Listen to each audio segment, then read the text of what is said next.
So I'm on slide 11. So if you've got that PowerPoint open or if you've got it printed, I'm on slide number 11, and the exercise is called Create a Course Site. So it looks something like this, some more death by PowerPoint. This one's even worse than the other one. So this is kind of a process, creating a course site. And I want to share with you that what we are about to do to create a course site is not necessarily the experience that most instructors have when creating a course site. And the reason for that is most schools, when they have a Sakai implementation, have Sakai integrated with their student information system. So the instructor experience is usually that the instructor logs in and they just see a list of all of their courses up across the top of the screen, and they can go into their courses and they can start building content and so forth. But for us, because we're using a training instance, we have to go through this somewhat lengthy and complicated process. So if you'll just bear with me, I'm going to walk through these steps on the GoToMeeting screen right now. So if you want to watch what I'm doing, you should use your Alt-Tab or Command-Tab to come back to the GoToMeeting screen, and I'll show you how to create your course site from a template, and then we'll let everybody kind of work through that process on their own. This exercise usually takes a little bit of time, so we're going to give everyone mostly everyone, I think, should have enough time to get this done. So to create a course site then, what you're going to want to do is first make sure that you are in your My Workspace site.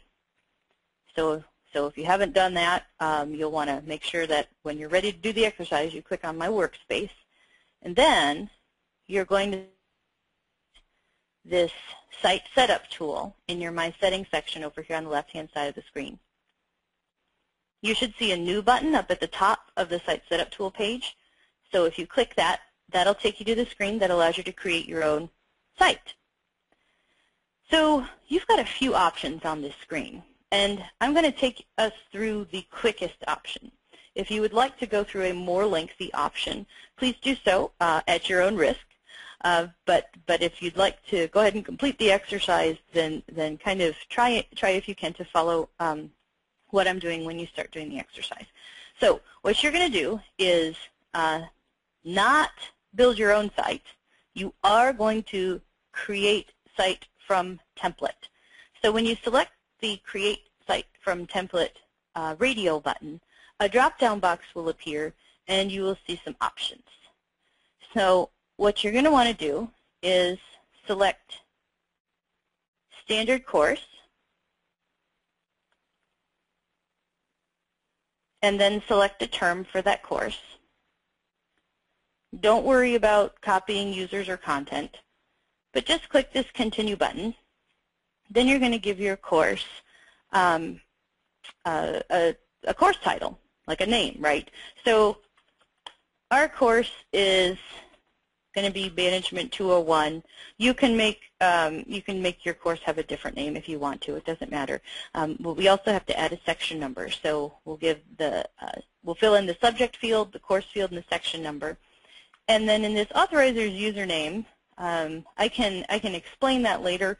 But really, this is something that no instructor really sees. Again, we're just kind of going through a process here that normal institutions who have implemented Sakai and integrated with an SIS would not have their instructors go through. But just put admin in this authoriser's username area.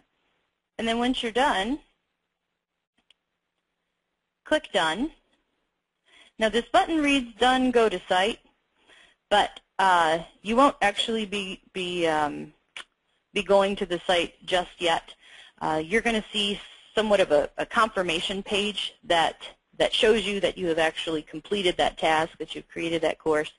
So what you should see on the next screen is the name of your course. So if you click on the name of your course, you'll be in your course, and then you'll be able to start building content in your course. So that's the process that I'd like for everyone to go through at this time. So what I'm going to do is toggle back over to the set of instructions. You can see that on your screen, and give everybody some time to go through that process. So for Those of you who have finished already, of course, please make sure you raise your hand to let us know when you're done, and we'll give you some time to go ahead and complete that task. While you're doing that, I'll check in with Paul to see if there are some questions. Paul?